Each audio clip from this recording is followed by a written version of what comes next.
was one other massive task that was remaining of the colonists, and that was to formalize their peace with Britain.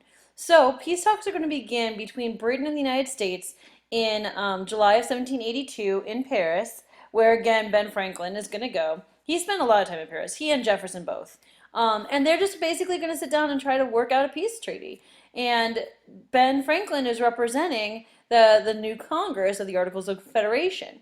And so what it's basically going to do is it's going to say, look, we are going to stop fighting you, and this is what we want in exchange. We consider ourselves the winners, and so these are our aims of the end of this war. We want huge land claims, okay? We were trying to claim all sorts of stuff in Canada because we felt if we gave some of this land to, say, the French or the Spanish, it would pay off some of our debts. We wanted the British to remove their troops. You are no longer our owners. You do not get to be here anymore. It'd be like if, you were a landlord and you sold your house, you don't get to live in that house anymore. We wanted Britain to recognize our independence in writing, and we wanted to have a lot of control over the waters around the North America, particularly for fishing, trade, those types of things. In June of 1781, we are going to go ahead and amend that because the French kind of said they wanted us to make a couple of, peer edits basically. And so what we're going to do instead is we're going to settle for only the removal of British troops and the recognition of independence, and that we wanted the French to have a little bit more say in the peacemaking process, as well as to have a little bit more say in what land they were going to get. And so Britain and France and the US are all going to sit down together basically now. We kind of started this process behind the French back because the French were pretty vocal in what they wanted and what they expected. And, we're having the peace treaty in there, making the peace treaty in their backyard. And so Britain says, why don't you come without the French for a little bit, work out most of this agreement, make it a really long thing that the odds are that the French aren't going to read, and that way you can have a better deal. And so we kind of meet behind France's back to ensure that the U.S. gets better negotiation terms. The French do come, obviously. They're going to sign a separate treaty with Britain when it hears, of the agreement. Fearing an American-British alliance. So basically, Britain was able to cleverly put a little bit of a rift, not a big one, but a slight fear of a rift between us and France to get two separate treaties in negotiations so that Britain didn't really wind up having to pay as much as they possibly could have. Spain, meanwhile, is going to claim sovereignty over much of the Trans-Appalachian territory granted to the U.S. So some of the land that we got from this treaty, we're going to go ahead and give some of it over to Spain. And then Spain is going to make a separate treaty with Britain to regain Florida. Everybody's making treaties with everybody. Like, that's the moral of this story. Ultimately, the official treaty that ends the war is the Treaty of Paris. That is kind of comprised of all these separate individual treaties, and this is officially signed on September 3rd, 1783. In those 2 years, so there's this weird lull where we have the surrender at Yorktown, and then 2 years later we sign this treaty, and we're creating the Articles of Confederation, and everybody's making treaties with everybody. So it's a really weird, tense time because there's still British troops on our soil. What do? They could shoot at us at any point. Do we trust them? They're thinking the same thing. Do we trust these colonists? Like, they said they're done, but they're not colonists anymore. What do we do with them? Plus, a lot of these people, when the war was done, they're like, all right, we fought, time to pay us. But because of all the financial chaos going on in all the different countries, they didn't have the money to be paid. So you have a lot of soldiers who are getting angry and agitated, with America, with the French, with the British, with everybody, because they're not getting paid. And all these different land warrants. Remember, part of the enlistment was, come and fight, we'll give you some land. All right, we fought, where's our land? Meanwhile, Congress is trying to create itself, let alone figure out how it's going to carve out land that we haven't figured out officially who gets. So it was mass chaos. And so you're going to have, in January of 1783, guys got sick of waiting. They're like, we've been waiting around for a while. This is taking too long. And so they're going to petition the Congress of the Articles of Confederation to say, hey, we want our bonus. In this particular case, what they wanted was money that was equivalent to 5 years worth of service, because there had been that lull of several years. So when you had that lull with their service, they're like, hey, we basically fought for 5 years. We were on call for 5 years. So we want our money now, or we will attack. So Washington's kind of concerned. He senses this, and he's like, I don't want my officers getting all mad and everything. So he gives this huge speech, where he talks them down out of this emotional cliff. He's like, guys, come on, calm down. We're still trying to figure this out. Let's get this Congress together. Let's figure out where we're going to get money from, and then we will pay you, we promise. And so Washington's skillfulness as an orator, as speaker, is going to really help to navigate these treacherous waters. Ultimately, by May of 1783, Congress is going to pay back the bonuses. They're not anywhere near what the Continental Army wanted, but it was better than nothing. And so therefore the Continental Army is going to disband, to the point where by 1784 the American Army was only a couple hundred really, dedicated officer type dudes. And that's going to be important. We're going to need them, because there's still going to be tons and tons and tons of fighting. After Yorktown, okay, so after we've pretty much won, the British are going to leave the West for the United States. And in so doing, remember, after the 7 Years' War, the British had really been kind of controlling the West and trying to help the Native Americans to have what was called Indian Territory. And we watched that cheesy video where we went in and we were trying to attack and take over. And so what happens is the tribes that were in these territories, who had kind of fought with the British, like as on the British side, I mean, British surrendered, we're not. And so they didn't consider themselves defeated. They thought the war was still going on and that they were still going to continue this war effort. But the U.S. thought that our victory, when we won, we're like, well, the war's done, guys. We won. And since you were on the losing side, sorry, you lost. We get your land now.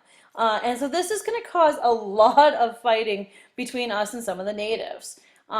There's different tribes. The Oneida's one, the Ohio tribes in general, a whole bunch of guys, right?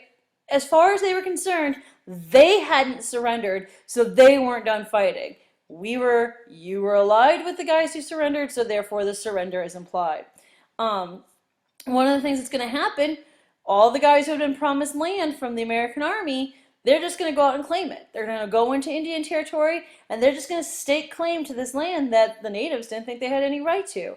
So thousands of settlers are going to migrate. Really, it started during the war, but more so afterwards, over the Appalachian Mountains, around the Ohio River, and they're going to run into so many conflicts with all the tribes in these areas. Armed conflicts, outright bloody, like massacres.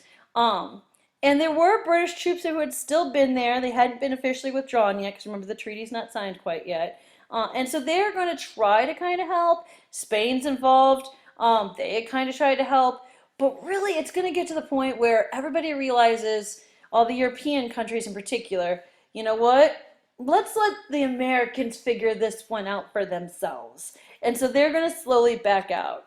And so you can see our westward expansion by 1783, where originally had just been this that we controlled. Now we've expanded all the way over to the Mississippi. And of course, there's tons of natives in this area who are not happy with this, and they are going to rebel. John Jay, okay, he's going to be another really important dude. John Jay, who was appointed Secretary for Foreign Affairs by the Articles of Confederation Congress, he's going to try to negotiate with the British to withdraw from the Northwest, which at the time would be us. And he's also going to try to negotiate with the Spanish for guarantees of territorial sovereignty and commercial relations. What the heck does that mean? Basically, guys, please let us control this area. We'll figure it out, but we don't want you to completely abandon us. We're more than willing to trade with you. Let's figure it out. Britain said they couldn't. They're like, no, we still have a lot of debts that we have to pay off ourselves from this war, so we can't afford to be embroiled in any type of controversy or aggression. And Spain's kind of say similarly, except that they're going to basically demand that we give up free navigation of the Mississippi. Spain basically said, you know what? Let us control the Mississippi. That'll pay off your debt. Congress doesn't agree to either of these. So you're going to have a lot of people who consider leaving the Confederation and consider becoming loyalists again. There's a slight moment where people actually think, you know what, maybe we made a mistake. This is causing so much chaos with the natives and the land expansion, and we're not getting our money, and we're not getting anything really figured out in terms of our government. And so you are going to have dudes who really start thinking, maybe we should let the British go ahead and stay. Maybe we should restart the war. Others are going to decide maybe we should help out the Spanish more. Maybe we should be spies or informants and these types of things. And so it's important that while the coastal colonies are really working out what is a national identity for America as we've gained our independence, the western part, which again on this map, we're talking this area, there's no such thing as a national identity. We're all fighting each other and we're all fighting the natives for supremacy.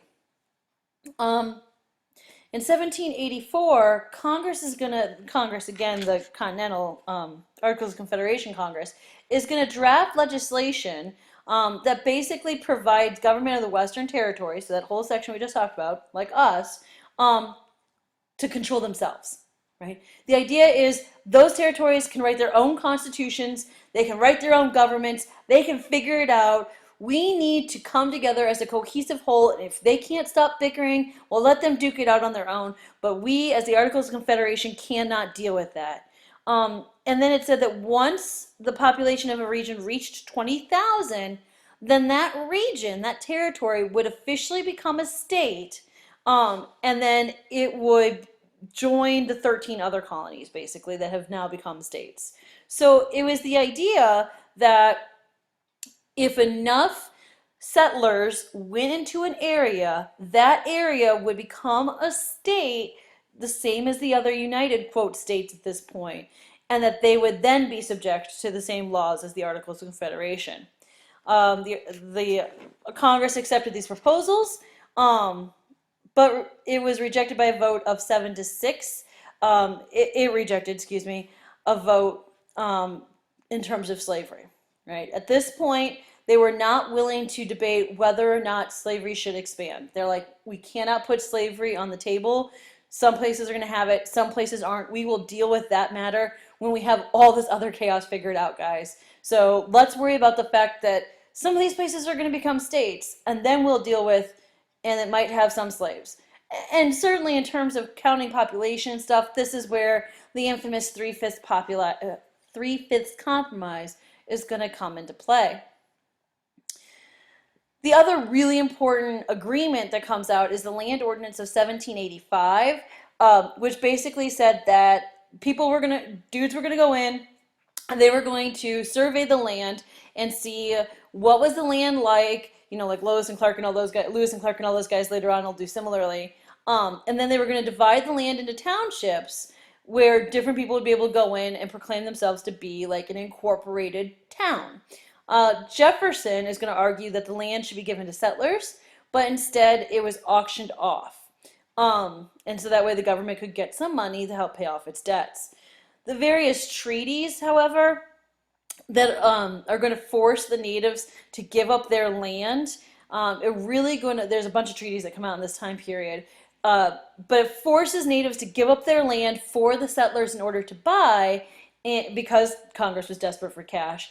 And this is really going to tip the scales against the natives. They're going to be very angry because they don't get the money that government is taking for itself in these land sales.